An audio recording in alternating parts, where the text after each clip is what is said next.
Good morning. நாம் இன்றைக்கி எங்கே எப்பொழுது இந்த get on, get off, get in, get out இந்த மாதிரியான வார்த்தைகளை பயன்படுத்தலாம் அப்படின்றத பார்க்க போகிறோம். First, large vehicles. அதாவது if a vehicle is large enough that you can stand up and walk inside. நம்மளால் அந்த வாகனத்தில் எழுந்து நிற்கவும் முடியும், உள்ளுக்குள்ளார நடக்கவும் முடியும். அந்த மாதிரியான வாகனங்களுக்கு ஏறுவதற்கு கெட் ஆன் அப்படின்ற வார்த்தையும் இறங்குவதற்கு கெட் ஆஃப் அப்படின்ற வார்த்தையும் நம்ம பயன்படுத்தணும். லார்ஜ் வெஹிக்கல்னால் பஸ், பிளேன், ட்ரெயின் இந்த மாதிரி. இப்போ இதுவே பைசைக்கிள், மோட்டார் பைக் இதுக்கெல்லாம் என்ன பயன்படுத்தணும்னா இதுக்குமே கெட் ஆன், கெட் ஆஃப் தான் நம்ம பயன்படுத்தணும். ஏன்னா நம்ம பைக் மேலே, சைக்கிள் மேலே ஏறி உட்காருவோம் இல்லைங்களா, அதனால் அதுக்கு கெட் ஆன், கெட் ஆஃப் தான் பயன்படுத்தணும். எக்ஸாம்பிள்ஸ் பார்க்கலாம். I just got on the bus. நான் இப்போ தான் பஸ்ஸில் ஏறினேன். I just got off the bus. நான் இப்போ தான் பஸ்ஸில் இருந்து இறங்கினேன். ட்ரெயினுக்கும் நம்ம இதே தான் பயன்படுத்தணும். He got on the train to Chennai. அவன் சென்னை செல்லும் ரயிலில் ஏறினான். She got off at the next station. அவள் அடுத்த ஸ்டேஷனில் இறங்கினாள்.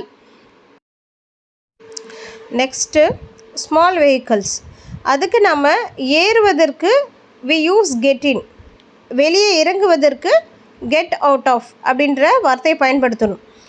If the vehicle is small and you have to bend down or crouch to sit inside it. அதாவது நம்ம கால்களையும் உடலையும் வளைத்து கொண்டு அந்த சீட்டில் உட்காருவோம். அதை தான் நம்ம க்ரௌச் அப்படின்ற ஆங்கில வார்த்தையில் சொல்கிறோம். அதாவது கார், ஆட்டோ இதிலலாம் நம்ம கொஞ்சம் காலை மடக்கி உடலை வளைத்து அமர்றோம் இல்லைங்களா, அதுதான். எக்ஸாம்பிள்ஸ் பார்க்கலாம். Get in the car quickly, it has started to rain. சீக்கிரம் காரில் ஏறு, மழை பெய்ய ஆரம்பிச்சிருச்சு. Next, she got out of the car at the juice corner. அவள் ஜூஸ் கடைக்கிட்ட கார்லேருந்து இறங்கினாள். Get out of the car quickly, we are late for the train. கார்லேருந்து சீக்கிரமாக இறங்குங்க, நமக்கு ட்ரெயினுக்கு லேட் ஆகுது. Next, auto or taxi. Same example தான். I am going to get in the auto, hang up the call, I will call you later. நான் ஆட்டோவில் ஏற போகிறேன், ஃபோனை நான் அப்புறமா கால் பண்ணுறேன். நான் இங்கே கொடுத்துருக்க எக்ஸாம்பிள் சென்டென்ஸ் எல்லாமும் ஒரே மாதிரியே இருக்கிற மாதிரி இருக்கும். அதாவது get on the train, get in the car இந்த மாதிரி. இதை நீங்கள் அடிக்கடி சொல்லி பார்த்தீங்கன்னா உங்களுக்கு ஆட்டோமேட்டிக்காக மெமரி ஆகிடும். தேங்க்யூ ஃபார் வாட்சிங். தேங்க்யூ.